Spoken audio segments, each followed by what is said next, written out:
I'm back and I'm ready to get started on reading Chapter 2 of Where the Red Fern Grows by Wilson Rawls. And here's the picture that I showed you in the previous video of what the coonhound looks like. So here's Chapter 2. I suppose there's a time in practically every young boy's life when he is affected by that wonderful disease of puppy love. I don't mean the kind a boy has for a pretty little girl that lives down the road.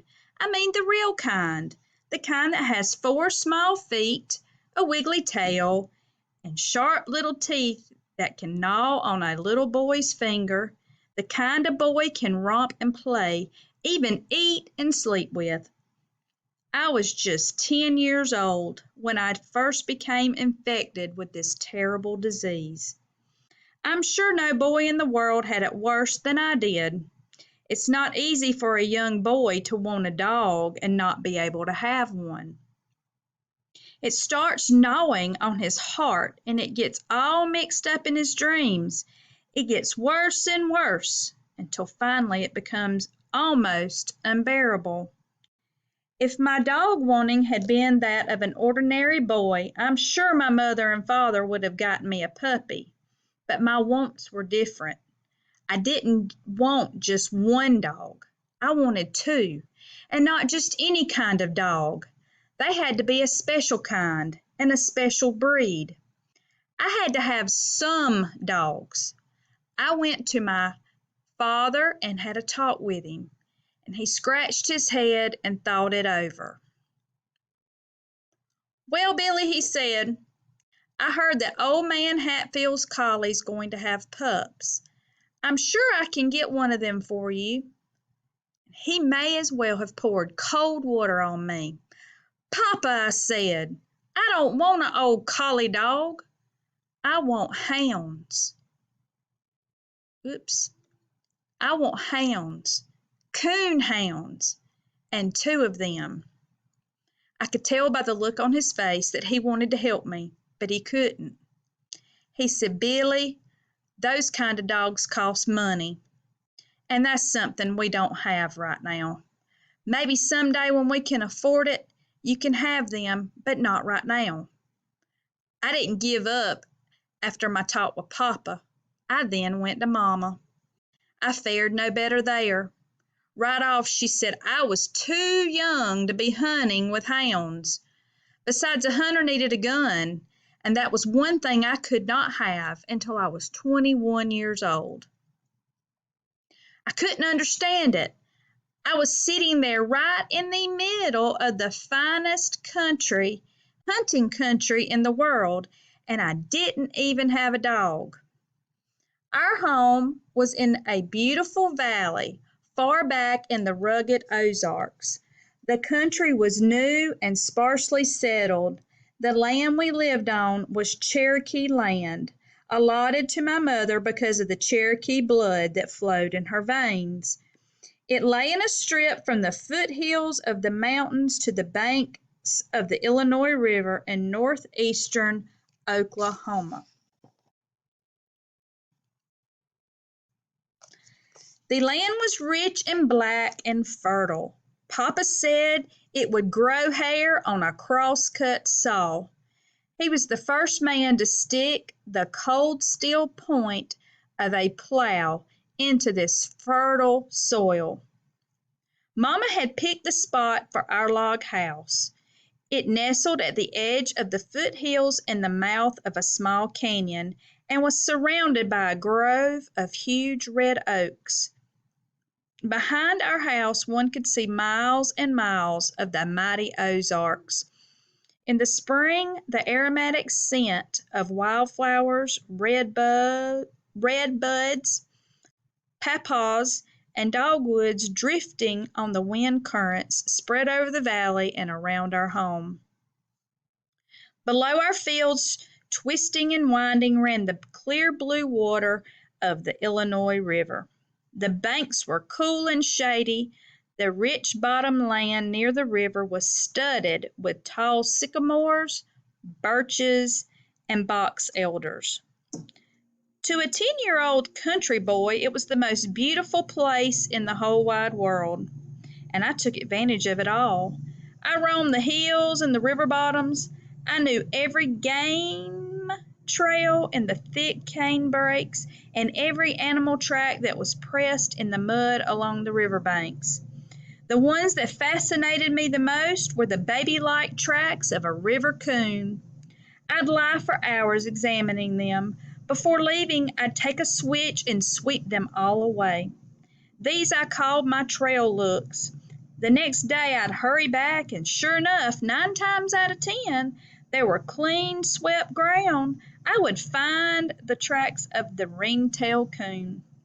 I knew he had passed over the trail during the night, and I could close my eyes and almost see him, humped up and waddling along, fishing under the banks with his delicate little paws for crawfish, frogs, and minnows.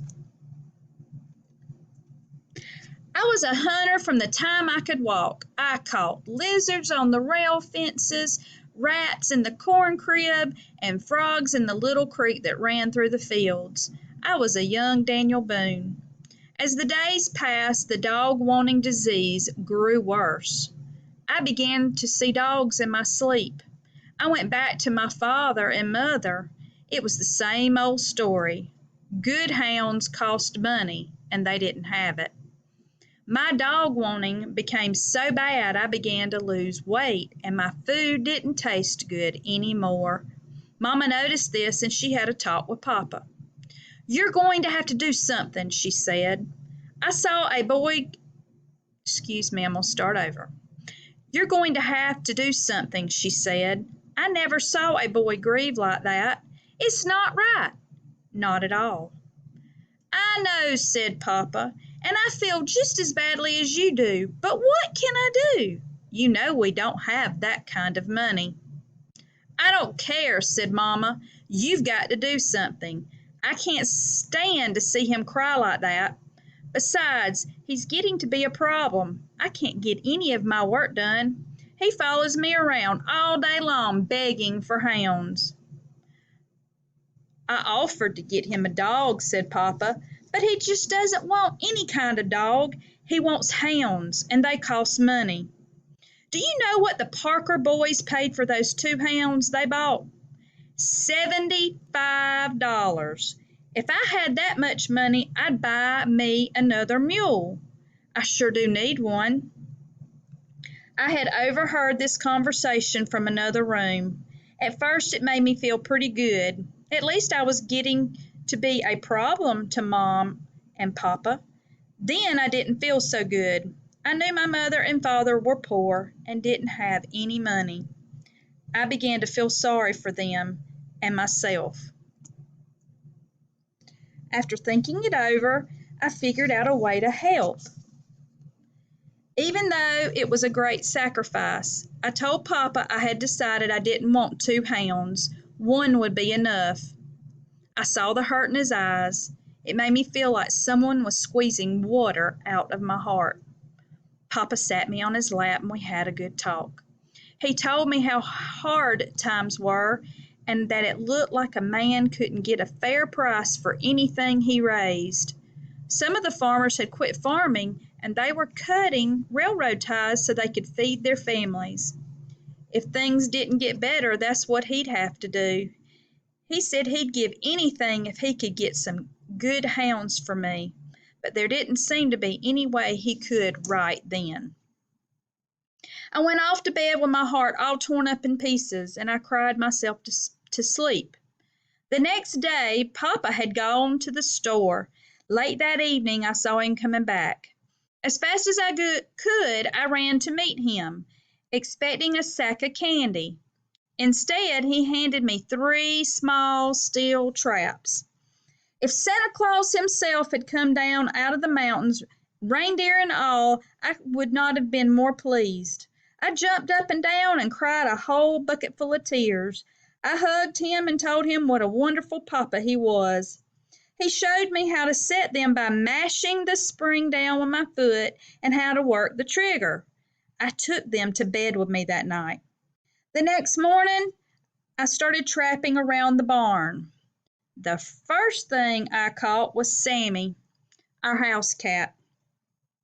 If this didn't cause a commotion, I didn't intend to catch him. I was trying to catch a rat, but somehow he became nosing around and got in my trap. My sister started bawling and yelling for Mama. She came running, wanting to know what in the world was going on. None of us had to tell her. Sammy told her with his spitting and squalling. Oh boy, was he mad. He couldn't understand what that thing was biting his foot, and he was making an awful fuss about it.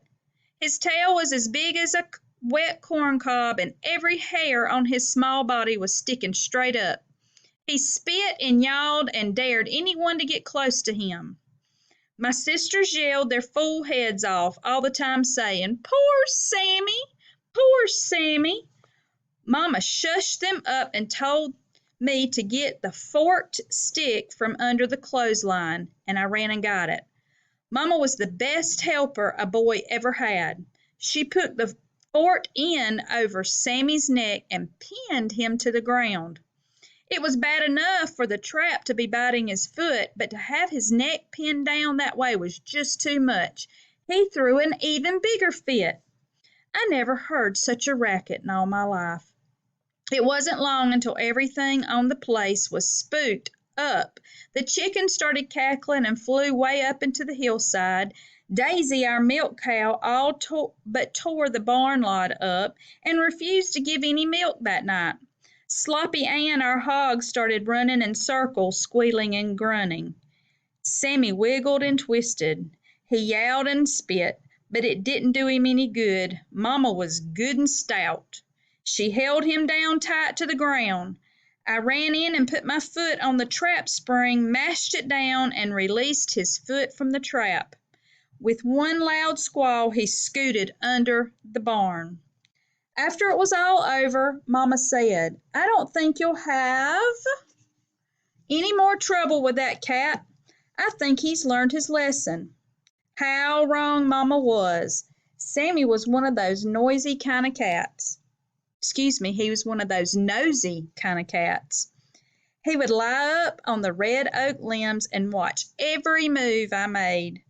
I found some slick little trails out in our garden down under some tall hollyhocks.